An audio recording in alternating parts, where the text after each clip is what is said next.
Welcome everyone to Reach Out and Read of Greater New York's 35th workshop tonight called Child Nutrition, What to Know, Part 2. So last time we talked to Dr. Aneeka Babar about why it's important to make healthy food choices for your young child's growth and development. And this week we have Susie Spodek here with us from Grow NYC to talk about where you can buy and tips on how to purchase healthy local foods in your area.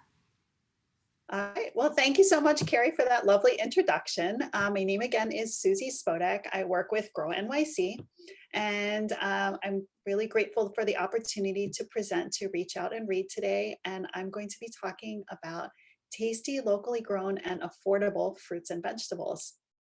So I'll start just briefly with a little bit about my organization, Grow NYC. We're an environmental organization based in New York City. We work primarily in 4 areas. We work in conservation. That tends to be mostly recycling and food scrap collection for composting. We work with green spaces. These are mostly our garden work. We work with community gardens throughout New York City. We also have worked with about half of New York City's public schools, as well as private schools and charter schools, to start school gardens. We also have a teaching garden on Governor's Island, which we welcome people to visit from May to the end of October. We work in education on all types of environmental work, and we work with food access and agriculture, which is what I'll be speaking more about today. But generally speaking, this is about working with farmers in the greater New York area and helping them to bring their products to New York City for New Yorkers to enjoy. So I'm going to tell you a little bit of fun facts about New York State agriculture. New York State is home to over 33,000 family farms. So unlike a lot of the food that's purchased in supermarkets comes from very large farms, many of our farms are much smaller. About 20% of New York State's land area is farmland, which is a fairly large percentage. It's close to 7 million acres. And New York State has nearly 700 farmers markets all across the state. Of course, because our climate is very cold in the winter, right now, as we're speaking, it's February, so it's pretty cold out there. Many of these markets are closed in the colder time of the year, and many will open in May and June and then be open usually until October or November. That's our primary growing season, but we do have many markets that are open straight through the year. Here in New York City, Grow NYC operates about 25 markets that are open year-round and another 25 markets that are open in the warm weather. So what is New York known for? Interestingly, our largest product is actually milk and dairy products. That is New York's top agricultural product. We being New York State. New York State is the nation's largest producer of yogurt, cottage cheese, and sour cream. And we are the second largest producer of apples, maple syrup, snap peas, and cabbage. One thing that's kind of fun about our apples is that we grow a very large variety of apples. So in the green markets in New York City, you can find close to 100 different varieties of apples when you're shopping around. Again, very different from the experience of shopping in a supermarket where they may only have maybe 5 or 10 varieties of apples.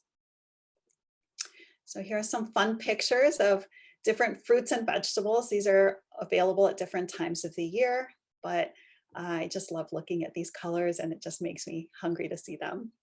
So Grow NYC, I mentioned, is a nonprofit organization based here in New York City, and we provide food access here in the city. I will speak also about food access in other parts of the state, but I'll focus mostly on New York City because that's where we work.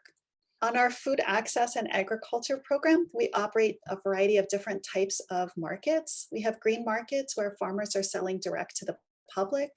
We have farm stands where our Grow NYC staff are selling to the public, but this is food that's from the local farms. And then we have Fresh Food Box. Fresh Food Box is like a CSA style program where you pre-purchase a box of food at a very discounted rate.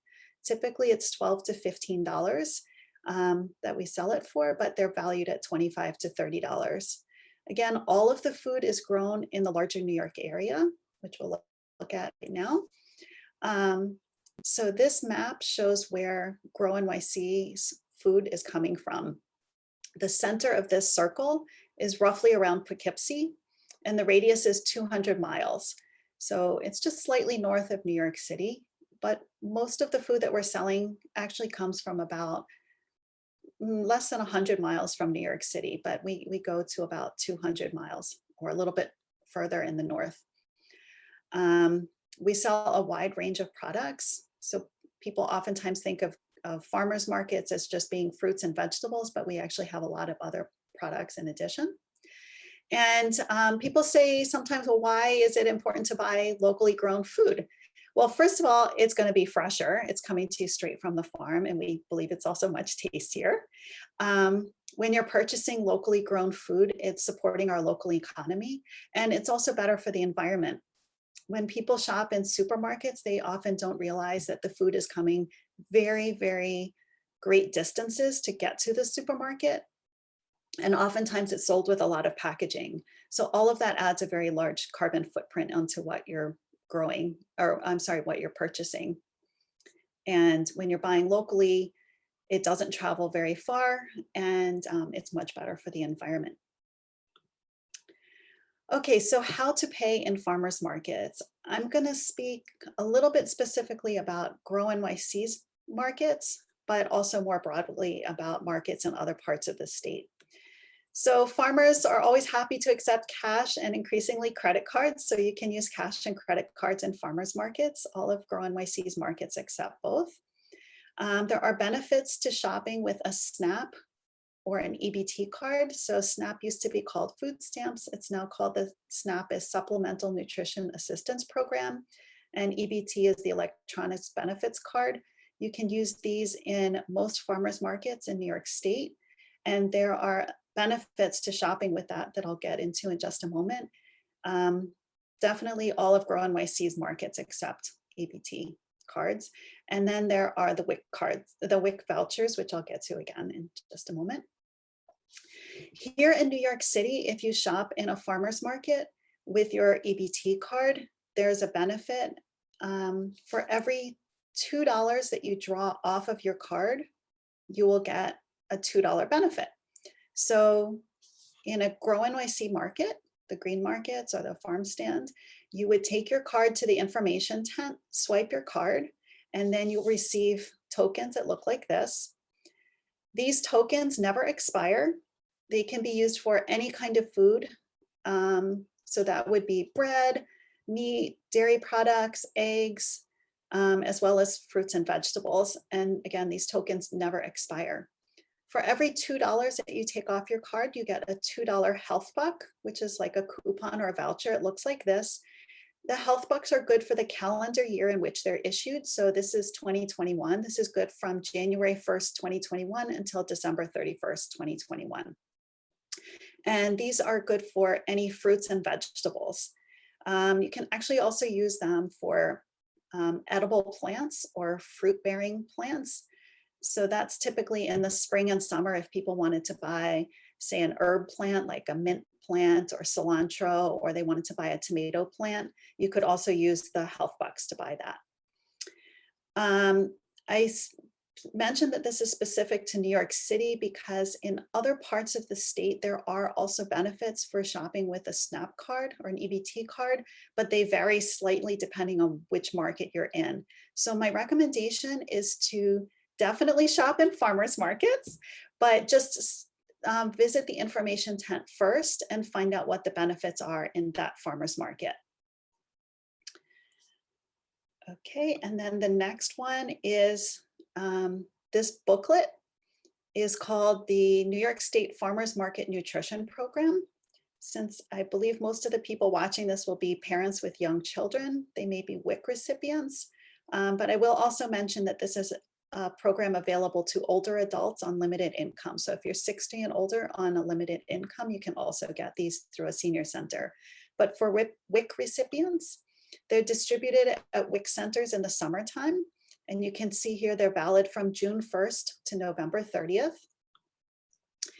Each booklet contains 5 checks or vouchers, and each voucher is worth $4. So altogether, you get $20 for free fruits and vegetables.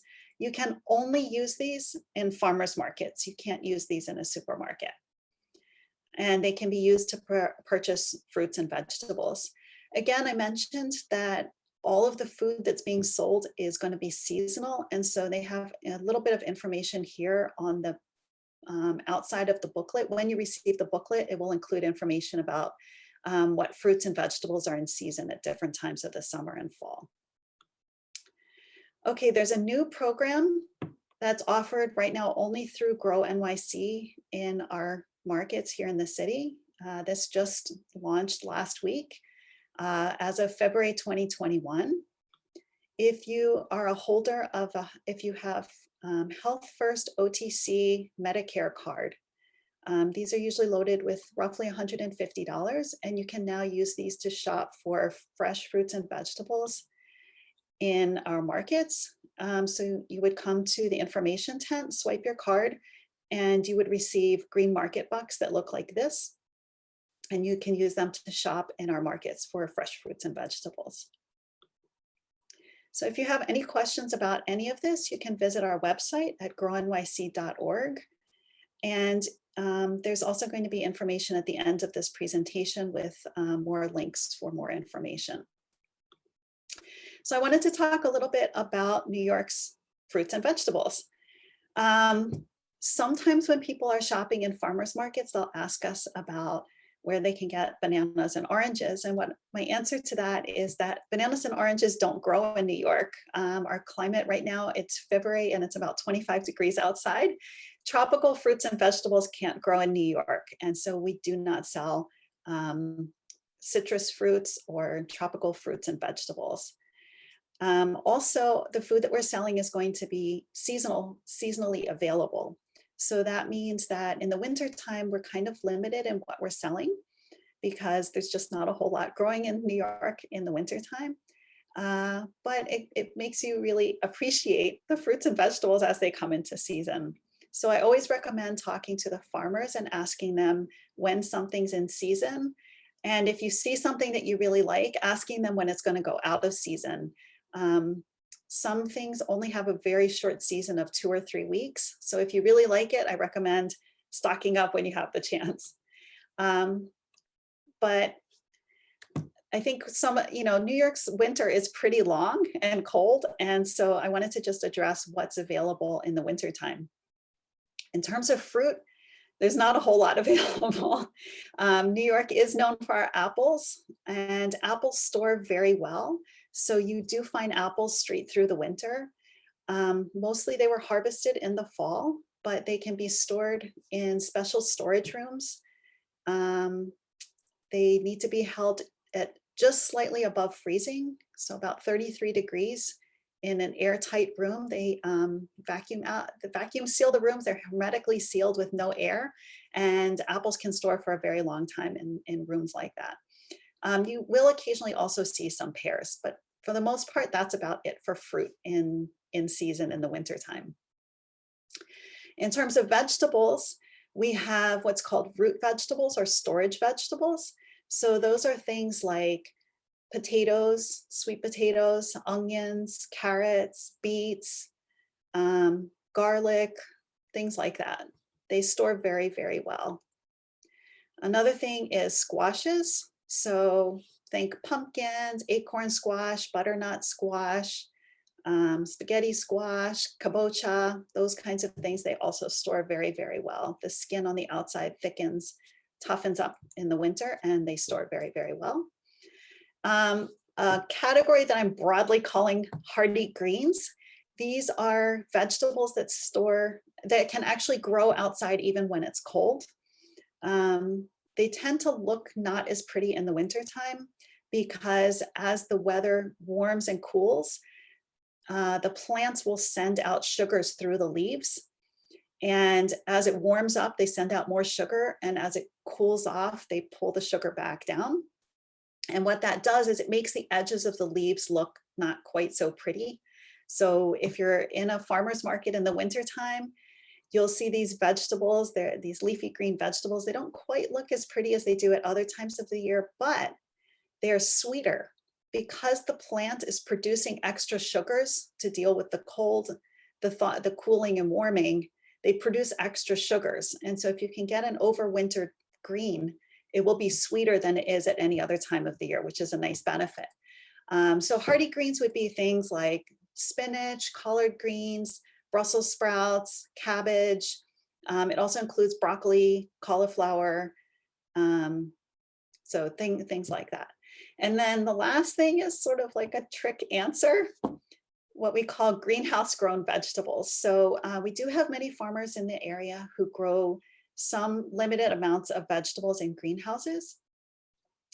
These tend to be plants that are small because it's what they can grow indoors. So things like herbs like parsley or cilantro or mint, maybe some different kinds of lettuces or leafy greens that aren't so hardy that wouldn't last outside, but they can be grown inside. And then a few small plants like maybe tomatoes or cucumbers you may find. Just keep in mind that, again, because our winters are so cold, they're artificially heating the greenhouses. And so they have both a limited supply and also they have to use a lot of extra energy to produce the plants. And so they tend to cost a little bit more than they do outside of the season. Broadly speaking, food that's in season is going to cost less. So I always recommend, first of all, it's going to taste the best when it's in season, but also the prices are going to be a little bit cheaper when things are in season. So we always recommend people talk to their farmers, find out what's in season on their farm, and those are going to be your freshest, tastiest, and most affordable fruits and vegetables. So this picture may surprise some people. When you think of a carrot, I don't know if the arrow shows up here, but people usually think of this thing, just sort of a long pointy orange thing when they think of a carrot. But carrots, like many of these vegetables, come in many different colors, even shapes. People like to see this funny twisted around carrot. New York, and again, it's different shopping in a farmer's market than in a supermarket. In a supermarket, food is very standardized. It's grown to be a very particular shape, size, and color and flavor. And because our farmers markets are, or the farmers who bring to the farmers markets tend to be smaller scale, they can experiment a little bit and they can try out things that you might not see in a supermarket. So this top row, you see a very wide range of different types of potatoes. Here's a whole bunch of different carrots. They come in all different colors, shapes, sizes, beets and radishes. And over here on the upper right-hand corner is something called a sunchoke. This is actually above, this is the root part, and above ground it looks like a sunflower. This is a native species to North America, sort of similar to, you can cook it like a potato in terms of roasting or grilling or sauteing like a potato, but they don't boil very well. They kind of mush up a little bit, but they have a little bit of a sweet flavor like the inside of an artichoke. So yeah, so we have a lot of variety, even though, again, we're limited in what we can grow in this region, but because we have all these small scale farmers, they can experiment with a lot of different things. Another thing I just want to mention, people sometimes ask us about GMOs. At least for Grow NYC, I will tell you that we do not allow GMOs to be sold. So these are genetically modified organisms, are not allowed in Grow NYC's markets. And these are, the reason that you see these things in farmers markets that you don't see in supermarkets is because supermarkets are really just growing for a single standard, whereas in farmers markets, they can grow a lot of seeds that have been around for a long time. They just aren't sold in supermarkets. So I encourage people to experiment and try new things. And I didn't want to do a cooking show, and I don't presume to even have, I can't even begin to scratch the surface of the many ways that you can prepare vegetables, but I did want to give people a few ideas because sometimes it can be overwhelming. You see all these vegetables and you come home and say, now what do I do? Especially, I know a lot of the people you're working with are have small children, you have limited time to devote to cooking, and sometimes you just want to get something ready quick, or something very simple. Maybe you're introducing a baby to a new food. So what's a way that you can do this? So one thing you can do is microwave food. Not everyone likes to microwave food. I completely understand that. If your alternative is opening up a plastic bag and sticking it in a microwave, or a box, something that's been manufactured in a factory, or I highly recommend trying a fresh vegetable in the microwave instead of a processed food in the microwave. But certainly you can also boil food, vegetables, you can steam them. These are broadly some ideas that you can do with root vegetables and squashes. All of these would also work with other types of vegetables like Brussels sprouts or broccoli or something like that. You'll notice that all of these pictures have skins on the sweet potatoes. And that is because, first of all, the skins are very tasty. It's really good for our bodies to take in the skins. There's a lot of fiber and nutrients in the skins. And so we recommend as much as possible on the foods that it's appropriate. Not everything, you don't want to eat skins from everything, but certainly on potatoes and many other vegetables, it's good to have the skins there. Another thing about cooking is that the smaller you chop something up, the faster it will cook.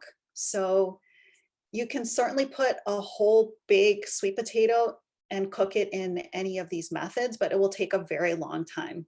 So the smaller that you chop it up, the faster it will cook. It may take a little bit longer to chop it up, but it will speed up the cooking process. Also, for many vegetables, once you've cooked it, you can then separate it into small containers and put it in the freezer.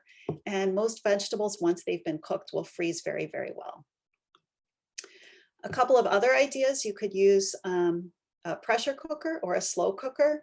These are really easy ways, especially if baby's taking a nap or in the evening when young children are sleeping. You can prep all of your food in a pressure cooker or a slow cooker and have it ready for later on. You can pan fry or stir fry or saute. That's a way that is a fairly quick way of cooking. Another idea, you can put things in the oven. You can roast a lot of vegetables all at once in the oven and then freeze them for later. If you are working in a very small space, you might want to use a toaster oven. This picture, I actually just chopped up a bunch of sweet potatoes and put them in the toaster oven and cooked it that way. So another way that you can just have it ready. I have 3 teenagers at home, and I roasted up lots of sweet potatoes, left them on the counter, and my kids snacked on them all day and they were gone by the evening. So sweet potatoes are a nice vegetable. But any of these vegetables, I also recommend having food snacks ready to be eaten. I find that oftentimes, especially late in the afternoon, you start getting the munchies. It's really easy to grab a bag of something that's ready in your cabinet, chips, snacks like that. We all know that that's not really the best thing for our bodies. And to the extent that you can have fresh fruits and vegetables prepped and ready to go when you're hungry, so maybe prepare them at a time like just after you've eaten. So maybe in the evening after dinner when you're not hungry, or sometime during the day when you're not hungry, prep all that food so that it's ready to go when you do want to have a snack. Having chopped up vegetables like celery, carrots, things like that, that are ready to just snack on as you're hungry in the afternoon is really helpful. Again, I can't begin to go through every kind of way that you can cook for hearty greens. So these would be things like spinach, chard, kale, cabbage, bok choy. Also greens for things that people don't always think about. There are vegetables that we tend to eat the roots of and forget that you can also eat the green part. So the greens from beets, turnips, radishes, all of these, the green part, the stalks and stems and the leaves of those plants are also edible. So this picture here is actually the greens from beets. I didn't actually even put the beet root into this. It's just the stems and the leaves. I chopped it up and sauteed it and It's beautiful and it was very tasty. You can also do this with broccoli, cauliflower, Brussels sprouts, any of these are all things that are available straight through the cold weather of wintertime in New York. And just very, very, very basic recipe for doing something in a skillet on your stove. Heat some oil. You can use olive oil or canola oil, but really any oil would work.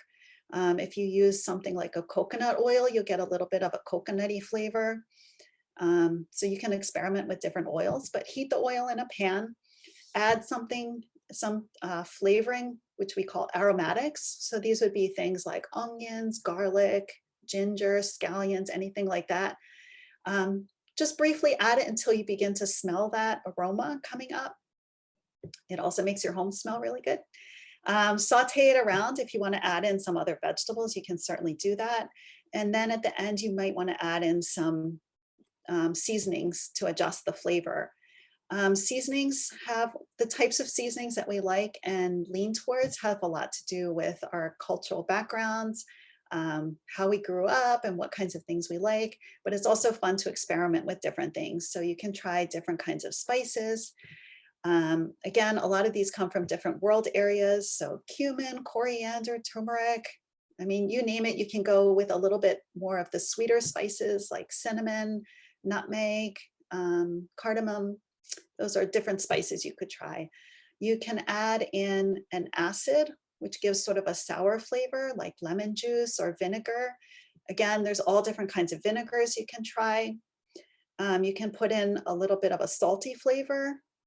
Most people are a little bit being careful about their salt. You don't want to add too much salt in, but you can add just a dash of salt or soy sauce or miso or some other salty flavor. And then some people like heat. So you could add in hot sauce or peppers, although you want to be careful with that with young children who can tend to be very sensitive to spice.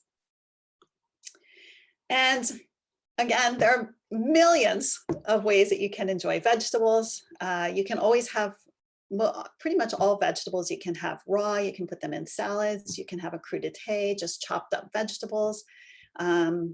Throughout the world, people have had vegetables with rice. There's stews, curries, soups. Vegetables can be sweet or savory. You can put them in pies, breads. You can fold them in. I think just about every culture in the world has something where you take a dough and you put a vegetable in it. So tamales, pierogies, wontons, everybody has something. Sandwiches, you can pickle them. There's sauerkrauts, kimchis, fermented vegetables. So there are millions and millions of ways that you can enjoy vegetables. And then the last thing I just wanted to toss in there is just sort of a fun activity that you can do. We're recording this in February of 2021. We've all been stuck inside because of the pandemic. And sometimes it's nice to have a little project to work on. So a lot of vegetables you can repurpose into plants that are edible. This here is an example of a beetroot. When usually you chop off the top part of a beet plant. So if you take like the top 1 inch or so of a beet and you put it into water and just leave it, it will start to grow and you will get these beautiful leaves coming up. Depending on the type of beet that you're using, the colors of the leaves will be different. And they grow very quickly, which is kind of fun to watch every day. You can see how much they're growing. It's a fun activity to do with children. They can see how plants grow. And if your child actually accidentally eats it, that's great because these leaves are edible. You can eat them raw. You could cook them, but you can also eat them raw. And it's a great way to introduce children to how plants grow and how our food gets to us, that they're edible. So this is a project you can do. There's lots of resources that you can look up online for what kinds of plants you could do this with. But you can grow sweet potatoes, which also have edible leaves. You can grow turnips, beets, carrots, lettuce, onions, garlic. So there's a huge range of things that you could grow inside your home, even with a small space. And again, as long as you're growing something that has edible leaves, which is most of the things I just mentioned, then it's a great way to introduce your child to how plants grow and how to enjoy eating fresh vegetables. So that's the end of the presentation. You can visit our website and send us information about any questions that you have or follow-up information you would like. And our website is here, GrowNYC.org. And I want to thank you again for inviting me to speak today. Thank you so much. Thanks, Susie.